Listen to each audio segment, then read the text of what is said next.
अस्सलाम वालेकुम, मैं डॉक्टर याहिया। आज हम बात करेंगे ओवर थिंकिंग पे।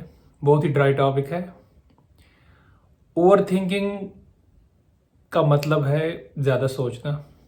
नॉर्मली हम सब सोचते हैं और सोचना कोई बुरी बात नहीं है, but sometimes we have times in our lives कि हम कभी किसी चीज़ के बारे में ज़्यादा सोचते हैं। इतना सोचते हैं कि हमारी डे टू डे जो लाइफ है, पर्सनल लाइफ हो, सोशल लाइफ हो, वो बहुत मुतासिर हो जाती है। और इससे क्या होता है कि हमारे दिमाग में हमेशा राउंड द क्लॉक बेजा किस्म के तूफान, जो थॉट्स के जो तूफान होते हैं, वो चलते रहते हैं। नेगेटिव थॉट जिसको मैं बोलता हूँ।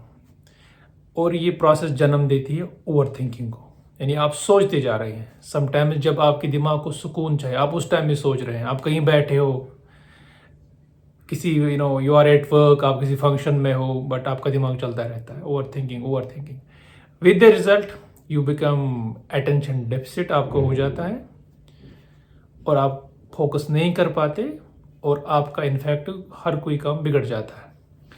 अब बात करेंगे ये जो ओवर थिंकिंग है, इसको क्यों प्रिवेंट करना है और ये हम में क्यों आ जाती है इंसानों में। इनफैक्ट हर किसी के लाइफ में कभी ऐसा टाइम आ जाता है जब वो ओवर थिंकिंग का शिकार होता है। So this all depends on किस इंसान की हालत कैसे है। अब ओवर थिंकिंग को आज हम डिस्कस इसलिए कर रहे हैं because over thinking in general it's a bad habit, it's a very unhealthy habit, इसको मैं कहता हूँ। बिकॉज ओवर थिंकिंग से आपका स्ट्रेस लेवल बढ़ जाता है, आपका जो मेंटल बैलेंस है उसमें आप फोकस नहीं कर पाते। विद द रिजल्ट आपका जब स्ट्रेस बढ़ जाएगा you land into anxiety disorder और आपको डिप्रेशन हो जाता है। जब ये दो चीज़ें आपकी लाइफ में आपको आ जाएंगी then you will not be able to do anything. आप कोई भी काम अच्छे से नहीं कर पाओगे बिकॉज आप 24 घंटे किसी चीज़ के बारे में सोचते रहते हैं। तो ये ओवर थिंकिंग, फिर विद द रिजल्ट आप ओवर थिंकिंग, आपका दिमाग ओवर थिंकिंग का शिकार हो जाता है। जैसे फॉर एग्जांपल एक इंसान है, उसको he has to appear in exam, there is some other person he has to appear in interview, या some other guy he has to do business dealing. हर चीज़ के दो एस्पेक्ट होते हैं। अगर आप कोई भी काम करते हो, टू थिंग्स कैन हैपन। इधर आपको चीज़ मिलेगी या नहीं मिलेगी, इधर you will pass, you will fail, इधर यू विल क्वालिफाई और यू विल नॉट क्वालिफाई, इधर you will make some business deal और you will not be able to make it. So अब दो इंसान हैं। एक इंसान है who is confident, who knows reality, उसको पता है कि अगर मैं कोई चीज़ कर रहा हूँ, इसके दो, I can get two results, whether I will get it और आई कैन विन और आई कैन लूज। तो ये जो नेगेटिव पर्सन होता है, जो ओवर थिंकिंग का शिकार हो जाता है, वो क्या करता है, लाइक उसको फॉर एग्जाम्पल कोई इंटरव्यू में he has to appear for some job, तो वो पहले ही जो नेगेटिव एस्पेक्ट है, पॉजिटिव चीज़ क्या है, वो क्वालिफाई हो सकता है। नेगेटिव चीज़ है कि ही विल ड्रॉप इट, वो सिलेक्ट नहीं होगा। वो before appearing in that interview पहले ही सोचेगा अगर मैं ड्रॉप हो गया यार फिर मैं क्या करूँगा, मैं तो अनवर्दी हूँ, लोग क्या कहेंगे, पेरेंट्स क्या कहेंगे, फ्रेंड्स क्या कहेंगे। तो ये जो विशियस सर्कल आप उसके दिमाग में नेगेटिव थॉट्स का साइकिल चलता है, इससे वो पहले ही डिप्रेस हो जाता है। With the result he is not able to perform in that task और इंटरव्यू। उसके बाद उसको क्या होगी, he will land into anxiety और पर्सनालिटी डिसऑर्डर एंड डिप्रेशन में हो जाएगा। दूसरा पर्सन है पॉजिटिव पर्सन, जो ओवर थिंकिंग से बच जाता है। उसको पता है if I have to appear somewhere, इधर इन एग्जाम, इंटरव्यू और some dealings, I can win और आई कैन लूज। उसको पता है अगर मैं जीत गया, मैंने क्वालिफाई किया, वेल एंड गुड, वो अपने आप को बूस्ट करेगा, ही विल एनकरेज एंड अपने आप को he will be proud of himself. But at the same time he keeps plan B and plan C ready. उसको भी पता है कि there are equal chances of कि मैं I will not be able to qualify that thing. तो उसके लिए वो पहले ही उसका plan B and plan C ready होता है, तो वो डिप्रेस नहीं होता। सो ये पर्सन ओवर थिंकिंग का शिकार नहीं होगा because even if he is a loser, he still has confidence, he still has positive energy, he still has plan B, because उसने पहली एक लाइन पे, बिकॉज पहले उसका ये बिलीफ है, hope for the best but be ready for the worst. तो इससे ये आदमी, ये इंसान ओवर थिंकिंग से बच जाएगा। अब ये ओवर थिंकिंग आ गई, मीन्स लॉजिकल थिंकिंग से ऐसे इंसान महरूम होते हैं, they are deprived of logical thinking. यानी कोई चीज़ अभी हुई ही नहीं है तो उसके बारे में पहले ही आप नेगेटिव चीज़ सोच रहे हो, वो होगा, ये होगा, with the result over thinking that will lead to, जो मैंने बोला, vicious circle, anxiety and depression. अब हम बात करते हैं कि overall over thinking is a personality disorder, जो कि इंसान ठीक कर सकता है। तो ये कैसे ठीक कर सकता है बंदा? पहली बात तो ये है, जिस इंसान को लगता है कि I am afflicted by this over thinking syndrome, first he should have insight, उसको पता होना चाहिए कि मैं ओवर थिंकिंग में मेरी प्रॉब्लम है।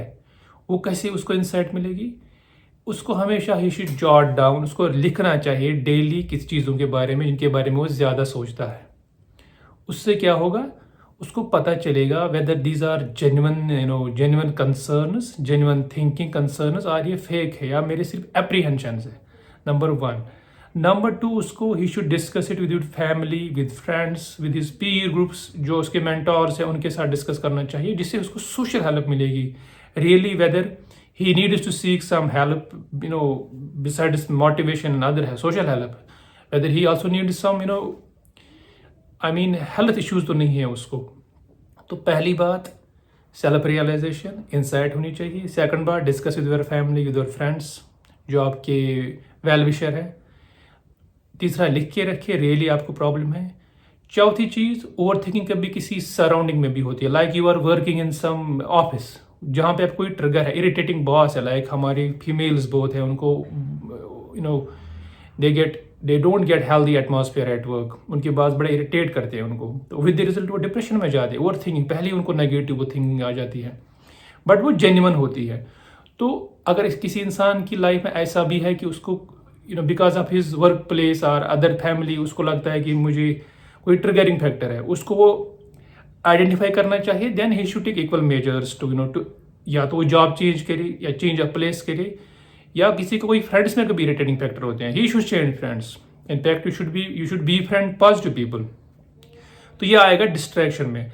पर्सनल लेवल पे डिस्ट्रैक्शन क्या होती है? पर्सनल लेवल पे डिस्ट्रैक्शन में आपकी hobbies, best is go for walk, go for meditation. तीसरा, आप ये कर सकते हो, book reading is a wonderful thing to prevent over thinking. आप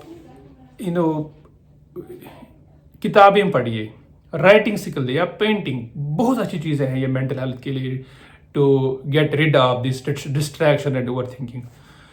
थर्ड, आप क्या कर सकते हो? और practise self compassion, learn to help others, learn to practise in social gatherings. बाहर जाइए, लोगों से मिलिए, आइसोलेट मत रहिए अपने, यानी ज़्यादा आप तन्हाई में ज़रा टाइम अगर आप गुजारते हैं, उसमें भी there are more tendencies for this negative things, over thinking, depression, specially for this person जिसको ओवर थिंकिंग है। तो ये कुछ मेजर जब आप लेते हो, इससे क्या होता है कि आपकी लॉजिकल थिंकिंग बढ़ जाती है, रीजनिंग आपकी बढ़ जाती है, एंड ओवर थिंकिंग आपको पहले ही पता होता है कि मेरी किसी चीज़ के बारे में अननेसेसरी अगर कंसर्न है, वो जेन्युइन नहीं, वो फेक है।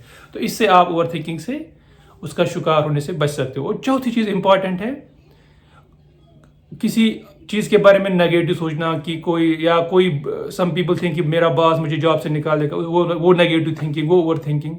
पहली बात, कोई इंसान ना आपको नुकसान पहुंचा सकता है ना आपको फ़ायदा पहुंचा सकता है, बिकॉज हमारे इख्तियार में नहीं है, लिखी हुई चीज़ें हैं, ये डेस्टिनी में है। आपको अगर कोई चीज़ मिलनी है, मेरे चाहने से नहीं मिलेगी वो आपको। अगर आपके यू डिजर्व समथिंग, कोई भी सुपीरियर बॉस हो, वो आपसे वो चीज़ नहीं छीन सकता, बिकॉज आपकी डेस्टिनी में लिखी हुई है। ये फेथ भी बहुत ज़रूरी है, स्पेशली मेंटल सुकून रहेगा आपको। सो फ्रेंड्स, कुछ लेंथ ज़्यादा ही हो गया, तो ये थी over thinking. So in short में बोलूँगा, ओवर थिंकिंग कम करने के लिए बेस्ट जो पर्सनली मुझे लगा, बुक रीडिंग एंड फेथ। जो चीज़ आपके नसीब में लिखी होगी वो आपको मिलेगी, कि कोई आपको वो ना छीन सकता है ना दे सकता है। ये फेथ भी रखिए, and be strong, learn to fight. Okay, thank you, take care. And आप कुछ ऐड करना चाहते हैं, प्लीज़ comment box में you can write, you can share. Once again, thank you for watching, and please do subscribe my channel because I really need help. Thank you very much.